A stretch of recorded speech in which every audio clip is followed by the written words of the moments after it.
আসসালামু আলাইকুম। ষষ্ঠ শ্রেণী, আজকে তোমাদের ইংলিশ বইয়ের লেসন 22। আজকে আমরা সম্পূর্ণ বাংলা অনুবাদ অর্থ সহ পড়ব। চলো আজকে আমরা প্রথমত এই গল্পটি পড়ার জন্য কিছু শব্দের অর্থ দেখি। যেমন 1 নম্বরে ওয়ান্ডার্স, বিস্ময়গুলো। 2 নম্বরে পাস্ট, অতীত। তারপরে দেখো প্রেজেন্ট, বর্তমান। হিউজ, বিশাল। তারপরে আছে দেখো কনস্ট্রাকশন, স্থাপনা বা নির্মাণ। পরবর্তীতে আছে আসন, অসাম অর্থ কি চমৎকার বা বিস্ময়কর। তারপরে দেখা আছে কি ফেবুলাস অর্থ অসাধারণ। পরবর্তীতে আছে ইনভেনশন অর্থ হলো কি আবিষ্কার। তারপরে স্ফিয়ার, ক্ষেত্র। পরবর্তীতে দেখো কমিউনিকেশন অর্থ কি যোগাযোগ। তারপরে আছে কি রিলেটিভ, আত্মীয়। পরবর্তীতে আছে লোনলি, একাকী। তারপরে আছে আপডেটেড, হালনাগাদ। ডেইলি লাইফ, দৈনন্দিন জীবন। স্পেস ট্রাভেল, মহাকাশ ভবন। তারপরে আছে কি উইংস অর্থ ডানা। এইভাবে দেখো এরোপ্লেন, উড়োজাহাজ। স্পেসক্রাফট, মহাকাশযান। প্লেট, গ্রহ।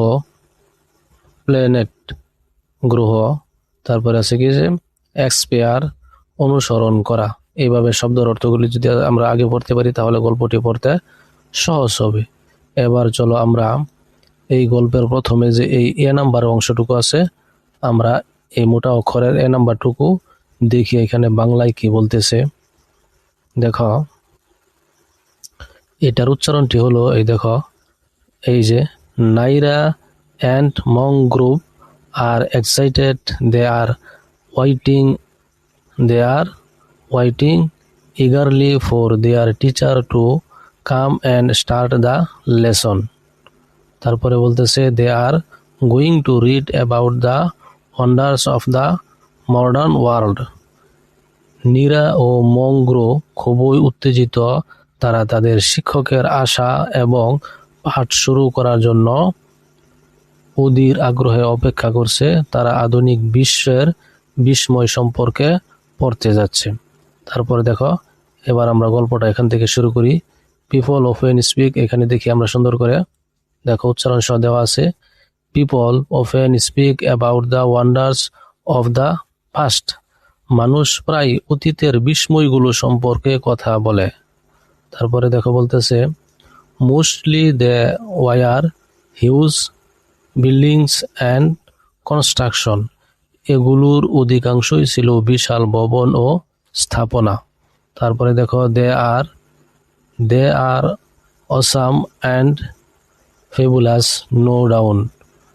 নিঃসন্দেহে এগুলো চমৎকার ও বিস্ময়কর। পরবর্তীতে বলতেছে but the wonders of the present world are also unbelievables. কিন্তু বর্তমান বিশ্বে বিস্ময়করগুলো অবিশ্বাস্য। তারপরে বলতেছে দেখো এখান থেকে যেটা এখনই কম্পিউটার সম্পর্কে বলতেছে।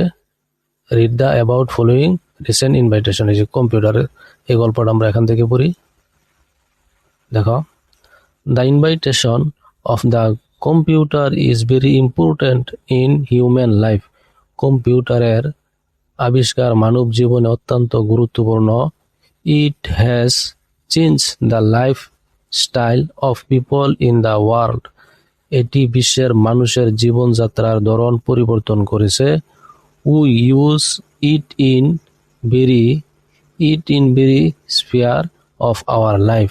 আমরা আমাদের জীবনের প্রতিটি ক্ষেত্রে এটি ব্যবহার করি। We can use it for studies, communication, watching movie, listening to music, playing games act. বলতেছি দেখো আমরা এটি পড়াশোনা, যোগাযোগ, সিনেমা দেখা, গান শোনা, গেম খেলা ইত্যাদির জন্য ব্যবহার করতে পারি। In a moment we can get information from any part of the world on the computer. মুহূর্তের মধ্যে আমরা কম্পিউটারের মাধ্যমে পৃথিবীর যে কোনো স্থান থেকে তথ্য পেতে পারি। তারপর বলতেছে people do not people do not feel people do not feel lonely as they can send meals to their friends and relatives. মানুষ একাকী অনুভব করে না কারণ তারা তাদের বন্ধু আত্মীয়দের ইমেল পাঠাতে পারে। Some of their friends and relatives also live in fear of countries. তাদের কিছু বন্ধু আত্মীয় দূরবর্তী দেশেও বসবাস করে। Even they can talk to them face to face on different social media.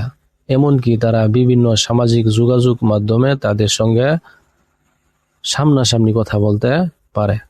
তারপর দেখো, with computer a person can always keep himself update. কম্পিউটারের সাহায্যে একজন ব্যক্তি সবসময় নিজেকে হালনাগাদ রাখতে পারে। তারপরে everybody should learn to use the computer. প্রত্যেকেরই কম্পিউটার ব্যবহার করা শেখা উচিত। In fact, the computer has made people's work easier and faster. বলতেছে প্রকৃতপক্ষে কম্পিউটার মানুষের কাজকে আরো সহজ ও দ্রুত করেছে। At present, it has become a part of our daily life. বর্তমানে এটি আমাদের দৈনন্দিন জীবনের একটি অংশ হয়েছে। তারপরে দেখো, এখন আমরা পড়ি এই ছবির এখানে যে পড়াগুলি আছে আমরা এখন এগুলি পড়ি। দেখো, এখানে বলতেছে স্পেস ট্রাভেলস, মহাকাশ ভ্রমণ সম্পর্কে। দেখো উচ্চারণগুলি দেখে নাও, শুধু বাংলাটা পড়ি। মাত্র 100 বছর আগেও মানুষ আকাশে উড়ার জন্য পাখির মতো ডানা থাকার স্বপ্ন দেখত। উচ্চারণগুলি পড়ে নিবে। রাইট ভাদ্রোদয় উড়তে সক্ষম প্রথম উড়োজাহাজ তৈরি করলে সেই স্বপ্ন সত্যি হয়। এখন মানুষ পাখির চেয়েও অনেক দ্রুত ও অনেক উঁচুতে ভ্রমণ করতে পারে। আমরা শুধু এক দেশ থেকে অন্য দেশে ভ্রমণ করি না, আমরা এমন মহাকাশযান আবিষ্কার করেছি যা এক গ্রহ থেকে অন্য গ্রহে ভ্রমণ করতে পারে। এইভাবে তোমরা সম্পূর্ণটা দেখে নিবে। এবার দেখো পরবর্তী অংশে কি আছে, এই মোবাইল ফোন। চলো এখন এই মোবাইল ফোনটুকু পড়ি। দেখো উচ্চারণ, mobile phone is another useful invention of the world. বলতেছে মোবাইল ফোন পৃথিবীর আরেকটি উপকারী আবিষ্কার। Like computers, mobile phone help us greatly in our daily life. কম্পিউটারের মতো মোবাইল ফোনও আমাদের দৈনন্দিন জীবনে অনেক সাহায্য করে। Through mobiles we can connected the whole world. মোবাইলের মাধ্যমে আমরা পুরো বিশ্বের সঙ্গে যোগাযোগ করতে পারি। তারপরে দেখো এভাবে পড়বে, যেমন বাংলায় পরের লাইন, মাত্র কয়েক বছর আগেও আমাদের কাছে ও প্রয়োজনের সঙ্গে যোগাযোগ করতে অসুবিধা হতো, সেটিং অনেক ব্যয়বহুল ছিল। তারপরে বলতেছে মোবাইল ফোন খুবই সুবিধাজনক এবং খুব কম খরচে মানুষের সঙ্গে যোগাযোগের জন্য আমরা এগুলো ব্যবহার করি। আজকে এই পর্যন্তই। আমরা আগামী পর্বে ইনশাল্লাহ এই একলাম থেকে বাকি যেগুলো আছে সবগুলি দেখব। আজকে এই পর্যন্তই, ধন্যবাদ।